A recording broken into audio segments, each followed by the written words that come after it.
I'm Brandon Baudry, and I'm going to be talking to you about investing in after-school programs. To kids, the sound of the school bell may sound like freedom, but to many working-class parents, it's quite the opposite. The hours between 3 p.m. and 6 p.m. are very crucial for a lot of people. This brings me to my first slide.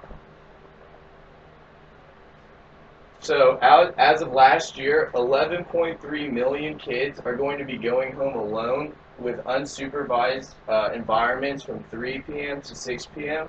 And some facts about that is, after school is the peak time for kids to commit crimes or become victims of crimes, and also experiment with drugs, alcohol, cigarettes, and sex. A lot of people take after-school programs for granted in the United States today, but it's hard for many citizens that truly care about education, as most people tune out when it comes to government decision on education issues. Well, it is time to start listening, because it is our duty to prepare our future generations for the best environments to learn in and grow up in. I believe that if we establish some form of tax-based funding strictly for funding educational, positive, and safe after-school programs, we will be able to solve some of the social problems we have in America. I believe after-school programs are a very important part of the process in fixing some of these social issues we have with poverty, employment, welfare, healthcare, and our rising prison rates. After-school programs can help students in a variety of ways. They first came about in 1994 after Congress passed a bill to start funding 21st century community learning centers. These learning centers were almost always held at the school that students actually attended. These learning centers were adopted and were widely known after that as after-school programs. The main goal for these after-school programs is to provide an environment for additional educational things for students to do, but also give them a safe environment to go to after school.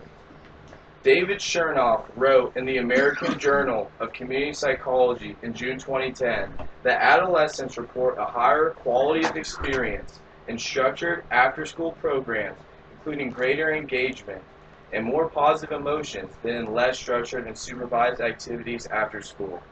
Research also links participation in after-school programs and extracurricular activities leads to improved social competence and academic accomplishment.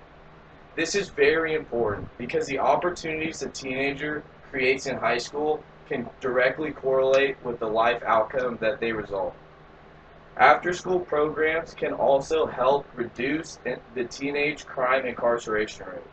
When kids and teenagers don't have positive things to do when school is out, they are more susceptible to fall victim to doing negative things. Statistics show the likelihood of getting into an adolescent crime is highest in that 3 p.m. to 6 p.m. window, and those are the hours after school. The Washington Post on December 15, 2011 said, students in after-school programs are less likely to join gangs, be victims or perpetrators of violence, become teen parents, or engage in a host of inappropriate behaviors. Studies have shown that parents are less worried and more productive when students are in after-school programs, which in turn saves companies hundreds of millions of dollars.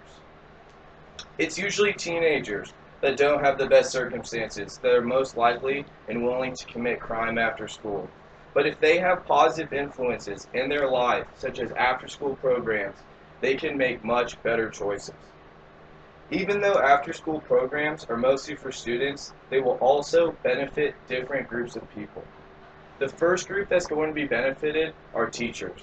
Teachers will have more time to connect with students on a personal basis, and this will lead to students wanting to do better in school. It is also proven that after-school programs help lead teachers to discovering new methods of teaching that prove to be more effective and productive for students.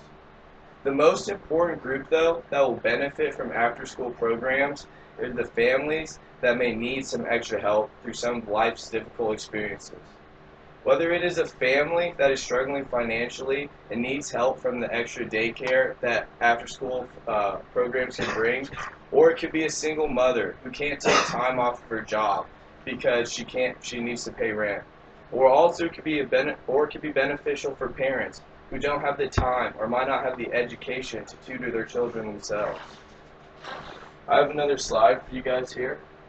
So children living in communities of concentrated poverty are more likely to be chronically absent from school, experience more stress and behavior problems, but parents in these communities agree that after-school programs, 77% of them improve students' behavior, and 74% believe improves students' school attendance.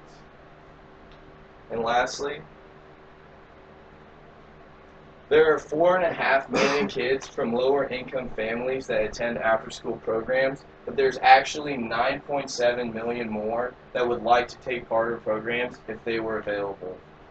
By 6th grade, middle-class kids have spent 4,000 more hours in after-school and summer learning opportunities than lower-income students. I don't believe income should be a difference in how much schooling you should get. So most importantly, children and teenagers need to be led in the right direction with the ability of having positive environments for them after school. Whether students play sports or participate in a club, they need to have their time occupied after school with positive reinforcements to keep them safe and out of trouble. With all the evidence and studies that have been conducted, the benefits are clear. Our country could see many of the improvements it needs with more government funding after-school programs. The possibilities are endless, and the benefits could be truly inspiring. We should fund after-school programs more. Thank you.